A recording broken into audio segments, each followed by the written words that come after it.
Hello guys, here we provide you audio dictation in original voice of Dr. G.D. Wist at a speed of 100 word per minute.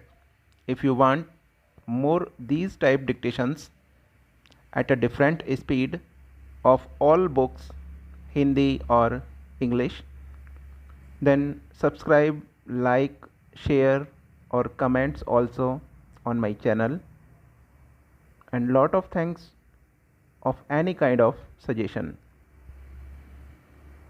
Now ready?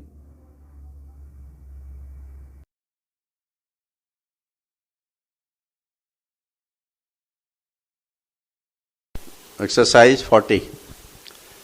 This greatly annoyed them, as they thought of themselves as the Chaudhary of the village.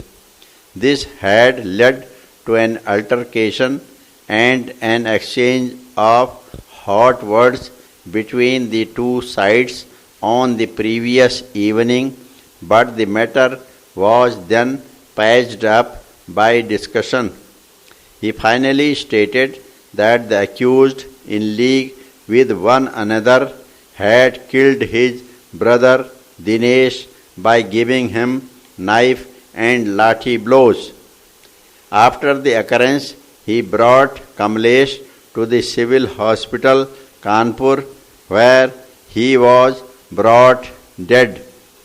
Dr. Pavan Kumar, PW3, who was in the hospital on duty, sent information to that regard to the SHO police station Keshopur, whereupon PW8 came to the hospital and took down the statement of the appellant.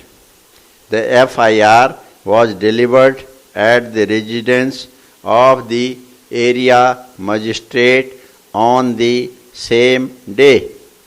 What is, however, of significance for our purpose is that the trial court disbelieved a substantial part of the prosecution story.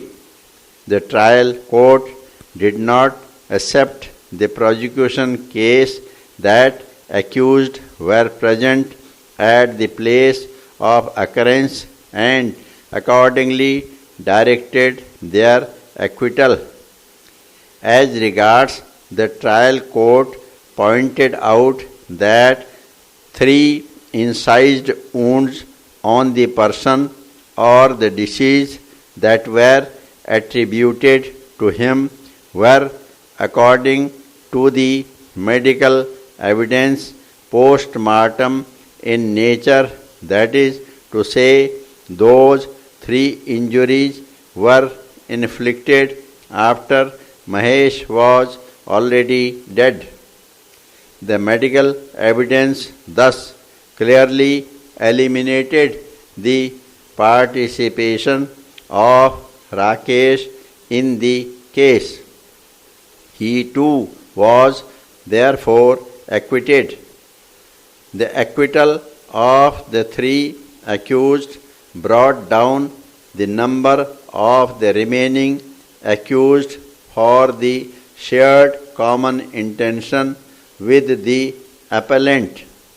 Apparently, that was one of the reasons for their conviction simply under section 323.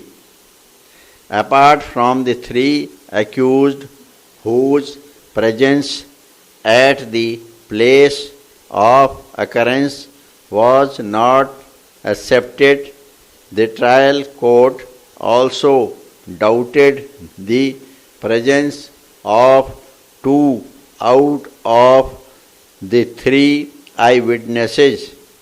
The trial court further held that even PW2, the only remaining eyewitness, had mixed up truth with falsehood, but his testimony was not liable to be discarded wholly, since he had himself received injury in the same occurrence.